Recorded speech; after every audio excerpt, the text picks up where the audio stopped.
NATO nations are increasing their defense spending and investment. They have agreed new and demanding targets, and they are pursuing their capability and capacity challenges with renewed vigor. They have revived their consensus on these issues at the latest NATO summit in The Hague just a few months ago. And I think we all agree here that this is important and vital work. It is work that requires constant attention and great political and diplomatic skill in the pursuit of credible deterrence and defense for the alliance. And the person leading that effort is, of course, NATO Secretary General Mark Rutte. And it is a real pleasure to welcome the Secretary General of NATO to the second IISS Prague Defence Summit. The Secretary General has just arrived, has come pretty much straight from the airport, so it is a real pleasure to have you here. He will deliver his remarks from the podium, and we will then have time for a few brief questions. Secretary General, over to you, and welcome to the IISS.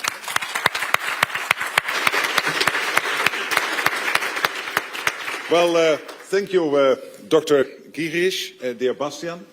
And let me say thank you all for being here. And I see many faces I know, so I cannot hug you personally at the moment, but I would have loved to do that.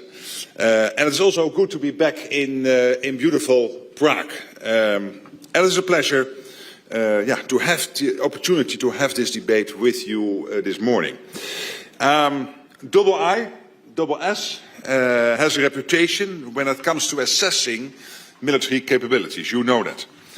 The military balance, if you will. So it comes as no surprise that we are here today, and I'm here today, to talk about European military capabilities and what we need to keep our continent safe. Now, but also in the future. And this is such a crucial topic. And you will not be surprised to hear me say that we need more than we currently have. A lot more, I can tell you. Because we face serious and lasting threats. Russia and China are investing heavily to build up and modernize their militaries. And their defense industries are producing weapons and heavy military equipment at a remarkable, I might say, at a staggering rate. And this is not just to show off at major military parades in Moscow or like yesterday in Beijing, but to aggressively exert influence, attempt to reshape the global order and undermine our freedom and security. This is at stake. Today, Russia allocates 40% of its budget on its war economy. 40%. So I'm not saying 14%, no, 40%, 40. And this year alone, it is expected to roll out at least 1,500 tanks, 3,000 armored vehicles, and hundreds of Iskander missiles. Yes, they are using this equipment against Ukraine. And we are working to end this aggression as quickly as possible and to secure a just and lasting peace. But we should not be naive. This trend is not going to shift or reverse anytime soon. Russia is, and for the foreseeable future will remain, a destabilizing and confrontational force in Europe and the world. And that's why when NATO leaders met in The Hague in June, our priorities were crystal clear. Invest a lot more in defense and speed up our defense production. And that's exactly what we are doing. Europe and North America together in NATO, and we are, I can tell you, already making progress. First, on defense spending. At the summit, as you know, NATO allies agreed to invest 5% of GDP in defense by 2035. 5%. And that's a lot of money, but it is what we need. This investment will fuel a substantial leap in our collective defense. Of the 5%, at least 3.5% of GDP will be invested in core defense requirements to fund our militaries and the equipment they need according to the traditional NATO definition of defense spending, something this crowd knows very well. And 1.5% will go towards investments that support our defense and security, like infrastructure, like cybersecurity, industry. We know what we need. At NATO, we have a clear and ambitious list of capability targets, and this 3.5% is anchored in those capability targets. They outline what each ally needs to provide to keep our 1 billion people safe. The details of this list, of course, are classified, but to give you an idea, we need to increase the number of air and missile defense systems 5-fold. We need thousands more armored vehicles and tanks. We need millions more artillery shells. We need more drones and cyber and space capabilities. So we have the shopping list. But to buy, we need the cash. And the good news is that there is already more cash on the table and even more will flow. European allies are really stepping up, including Czechia, which has plans to increase its core defense spending to 3% by 2030. So we need allied governments and politicians across the spectrum to make the tough choices and explain why it is necessary to invest if we are to ensure the safety, the security and prosperity of our people. But of course, cash alone can't provide security. We need the capabilities, real firepower, heavy metal, as well as new tech. And that's what our defense industry across the alliance needs to deliver, faster than ever, in Europe and also in the United States. Simply all over the alliance, we are not producing enough. And this brings me to my second point, defense production. Until recently, Russia was producing more ammunition than all NATO allies, including the US, including Turkey, the whole of NATO together. Much faster than we possibly could. And their economy is not bigger than Texas. So can you imagine that Texas, the state of Texas, producing more ammunition than the whole of NATO, including the US, Turkey, the whole of the EU, etc. But having recognized the problem, I can tell you that on this issue we are already turning the tide on defense production, and particularly when it comes to ammunition.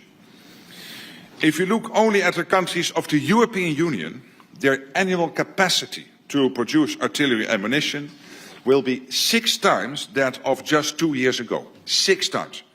That's 2 million rounds by the end of this year. And again, that's only Europe. Czechia and its impressive defense industry contribute significantly, I can tell you, to this growth. And as a result, we are gradually refilling our stocks and narrowing the production gap with Russia. And this is my core message this morning. It's essential. It's essential for our own security and to keep supporting Ukraine like Czechia does through its unique ammunition initiative. And again, I want to thank Czechia for doing this. So we see very good trends, but there is still a lot more to do, including to accelerate production of more complex capabilities like tanks, like missiles and air defense systems. But also the kind of kit we see becoming an essential aspect of modern warfare, including drones. We need to build on our experience in ramping up the production of artillery shells, and we can certainly, by the way, learn here from Ukraine and Ukraine's rapid industrial mobilization. And can I add, innovation. Since February 2022, Ukraine has ramped up its yearly artillery systems production from nearly 0 to well over 200 heavy artillery systems. So going from a single prototype to mass production in really record time. Crucially, Ukraine is now also one of the world's largest producers of autonomous systems, able to produce more than 4.5 million drones per year. And that's truly stunning. Imagine this across Europe and North America, and I believe that's our direction of travel.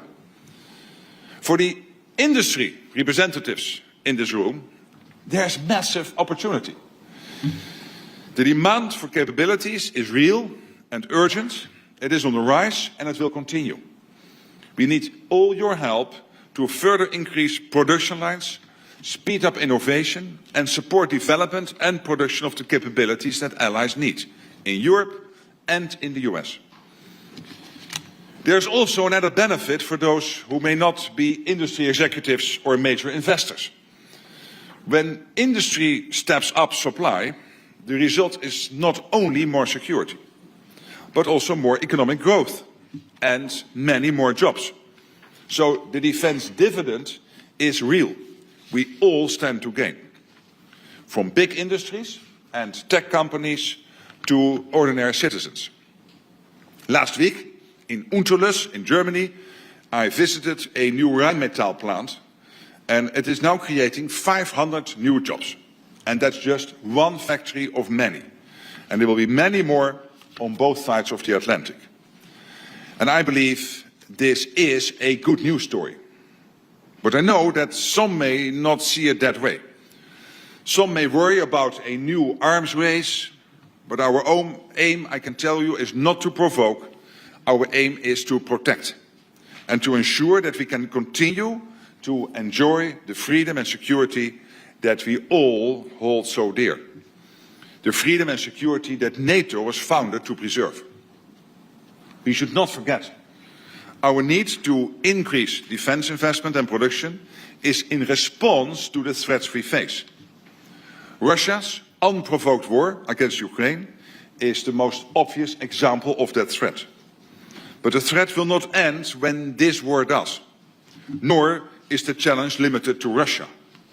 China, Iran and North Korea pose challenges individually and as a result of the cooperation. Only look at the pictures from Beijing the last couple of days and the hand-holding. They are increasing their defense industrial collaboration to unprecedented levels. They are preparing for long-term confrontation, and as I said earlier, the challenges we face are lasting. So we must be prepared. Of course, we have a real advantage in our unity and in the NATO alliance.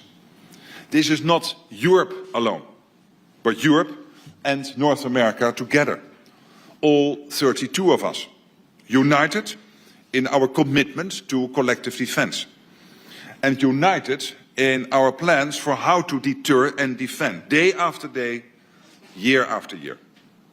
And what's more, it's not only NATO, but NATO with our partners, the EU, Ukraine, and countries around the world, not least in the Indo-Pacific, Australia, Japan, New Zealand, and the Republic of Korea. So it is a team effort. Together we have what it takes to prevail. We have world-class industries, we have innovative minds, and we have the freedom that allows innovation to thrive. Our capabilities are unsurpassed, and it is up to us to ensure they stay that way. Our future is therefore in our hands. We are combining our forces and leveraging our respective advantages. And that's how we will outproduce and outsmart our competitors. That's how we stay stronger, produce faster, and innovate better. And that's how we win the competition and preserve peace through strength. Thank you. Thank you so much. Marvelous, marvelous. Secretary General, thank you so much for this very powerful message to the IISS Prague Defence Summit, and I'm very pleased that you also made it very clear that the defence dividend is real and it will reach many parts of society, not just that smaller, perhaps obvious defence industrial core. We now have 15 minutes for Q&A, so I will take perhaps 2 questions at a time, if that is okay, and then we'll keep going. People are already queuing up, so first one, please, Tom Waldron. Thank you. So allies have capability targets. Should NATO also consider defence industrial targets? That's admirably crisp. So do we need NATO defence industrial targets? Next, please, Matthias Gebauer from Der Spiegel. Hi, good morning, Mr. Secretary. I have a question concerning the meeting. It's here. He's there. Very good. Yes.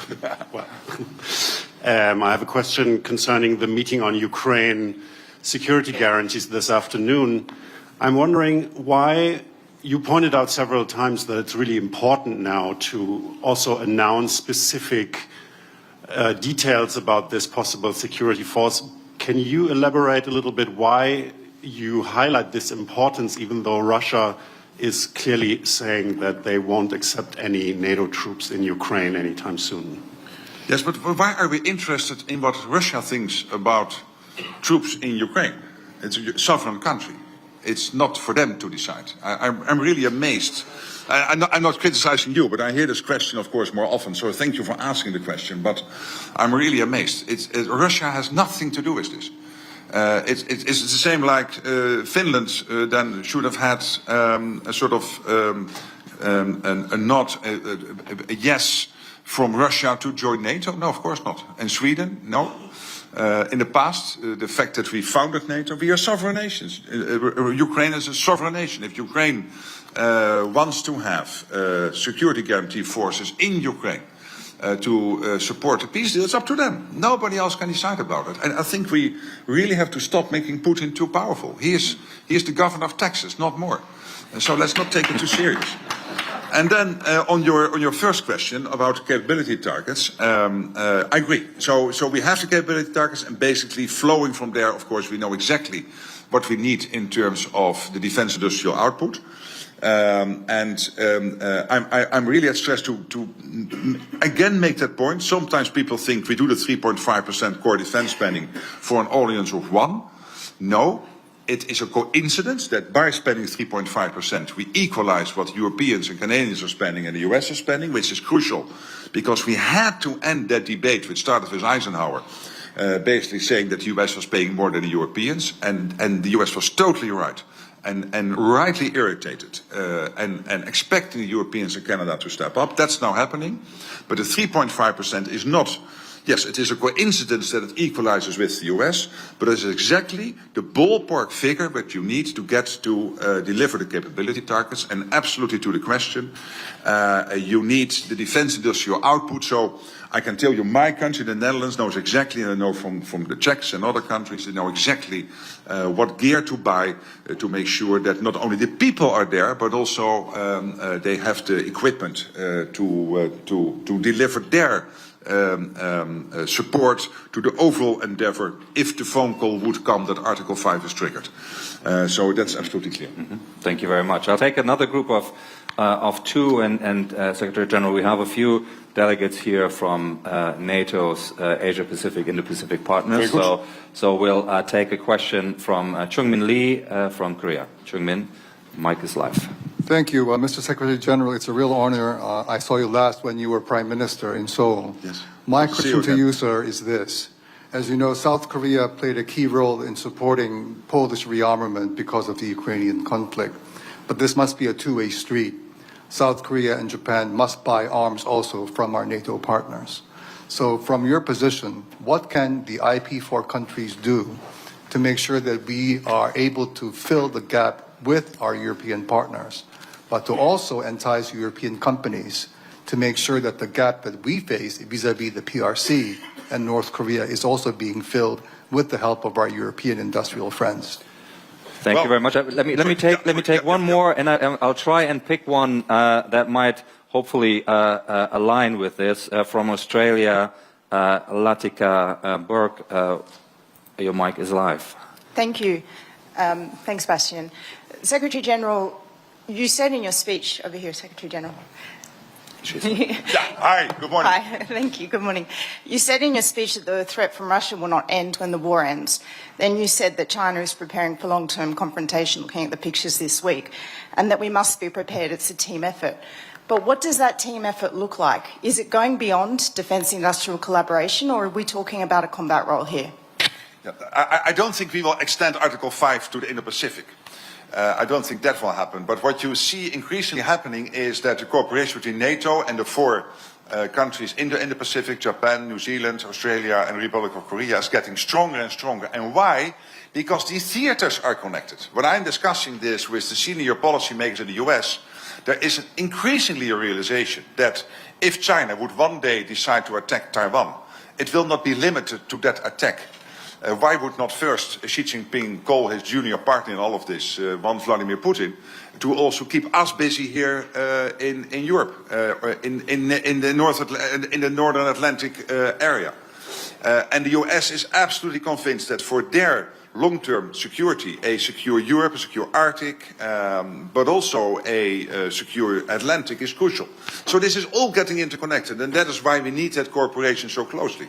And that's why the American president, when I visited him in March, said, Mark, you have to make sure that the Indo-Pacific Four are present at the NATO summit in The Hague. And I was so happy that they were, and that we were able to continue that conversation. I visited Japan in April.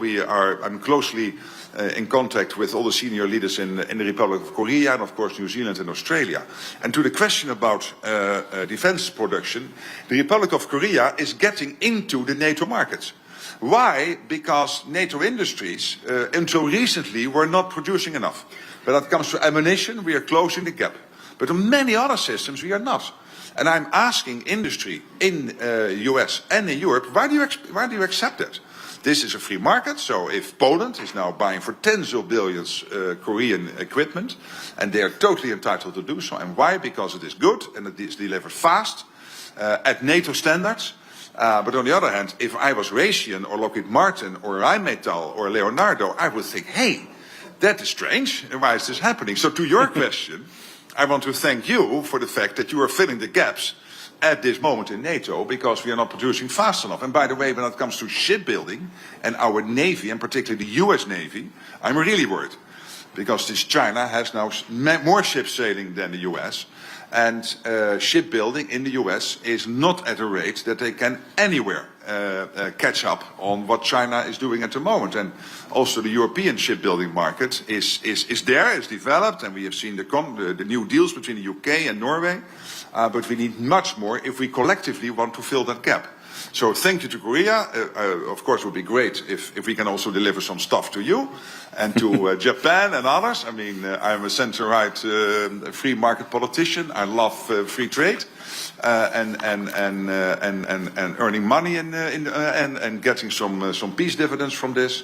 But at this moment, it's the other way around. You're filling the gaps in Europe and in North America. Thank you very much. Let's take two more. We have from the UK, Charlie Edwards. Charlie. Thank you, Bastian. Secretary General, your predecessors have said that hybrid attacks or attacks in the so-called grey zone could in theory trigger Article 5, but isn't it increasingly obvious to the Kremlin that the alliance has no intention of invoking Article 5 over incidents involving fires at DHL warehouses and logistics hubs, subsea cables being cut, or cyber attacks on European critical infrastructure? Thank you very much, Charlie. We'll take one more from the US, Daniel Michaels, also from the Wall Street Journal. Daniel. Thank you very much, Mr. Secretary General. You've been over here on the far side. Yes. Hi. You've been very positive. Put the journalist far away. Yeah. We'll put some light on the screen. You've been very positive on the role of President Trump in NATO and in general. But when you look at the war in Ukraine and pressure on Russia, it doesn't seem to have increased. President Trump seems repeatedly to give two-week deadlines that get extended to other two-week deadlines. Are you getting at all frustrated with this? Are you in a position to say anything about what you think President Trump is doing or will do to, as you talked about, put pressure on President Putin to end the war in Ukraine? Thank you. Let me give you three examples where I think President Trump is exactly doing the right stuff. First of all, do you really think, if he would not have been elected President of the United States, that Italy and Canada and Spain and Slovenia and Belgium and Luxembourg would have committed to do 2% this year?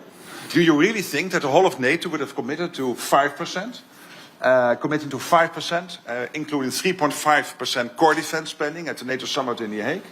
that therefore, I think this is one of his biggest foreign policy successes, that therefore the NATO alliance is having finally dealt with this enormous pebble in the shoe, this enormous irritant, that the Europeans and Canada were basically lecturing the Americans but not spending the money they had to spend. And now finally we are doing it so that we are equal, because we need to defend ourselves, not only because we had to do this. This would never have happened without Trump. I'm absolutely convinced. When he became president, second reason, he immediately started to recognize the big threat of the Houthis. And he was willing to take clear action in March. Why didn't the Europeans do this? Because we couldn't. I feel really at loss about this. I remember the call I got that this would happen, and I said, well, great that you do this, you guys, but why are the Europeans not taking care of their own backyard? Because we can't. Because we don't have the military capabilities to do that. Now with the 3.55%, we can in the future, and we should. It is our backyard. It's not the US who should take care of the Houthis. It should have been the Europeans doing that. It's crazy that we leave it to them. But we can't, and I'm so happy he did. And then finally on Russia, he broke the deadlock. I mean, starting that conversation with Putin was important and crucial. He did. He took that leadership role, and this is not easy to solve this. But he is absolutely committed to doing that, and we are now working on these security guarantees necessary to make sure that also Zelensky knows that if he starts into conversations with the Russians, hopefully soon, that he has the backup, and that he knows that the security guarantees will in place so that Russia, after a peace deal, will never ever again to try to invade Ukraine. So no repeat of Budapest and no repeat of the Minsk agreement. So real security guarantees. Again, President Trump doing this. So yes, I'm positive about what he is doing and his administration is doing, but I think it's crucial. I mean, reinventing NATO, getting the talks going with Putin, dealing with stuff the Europeans should have dealt with here in this neighborhood. I mean, I think 3 examples of clear leadership. And I'm not sure what would have happened if he was not elected. I don't think this would have been done. And we would never have discussed 5%. To the other question, I mean, rightly, NATO is always very not talking about when Article 5 is yes or no triggered. It's there. I can assure you that anyone listening in from China or Russia or other people who wish us well, who think that we are not clear on this, our reaction will be devastating, based on the whole thing behind Article 5. And when it comes to hybrid, we are not naive. Hybrid is a cuddly word. It sounds nice, but it means assassination attacks, jamming of planes, attacks on the National Health Service in the United Kingdom, and many other examples. And that's exactly why NATO allies are extremely motivated and working day in, day out to counter this. And the Russians know that, and the Russians also know that when it comes to cutting undersea sea cables, because their merchant ships have not sufficiently been trained, and this is why they constantly have to cut undersea sea cables, because they don't know how the anchor can be taken up. So we will send some trainers to Russia to help them with this. But of course, you might also assume it was done intently, and that's why we have, within 10 days, Chris Cavoli, the previous Supreme Allied Commander, was able to get Baltic Sentry going after the latest incident between Estonia and Sweden on the 25th of December. In 10 days. So we are stepping up. The Russians know this. They hate it, and I love that. So that's good. Excellent. Secretary General, you have a packed agenda today, so I'd like to thank you again for joining us today and giving us such a clear and energetic account of where we are and where we need to go. I think that is hugely helpful. So the Secretary General has to move on to other appointments. So before I invite you to thank him, can I just ask you to stay seated while the Secretary General exits? You still thank me. So that you can still thank him, yes, while being seated, though. Thank you so much, Secretary General. Amazing. Thank you. If you like this video, then like, share and subscribe to Mirror Now.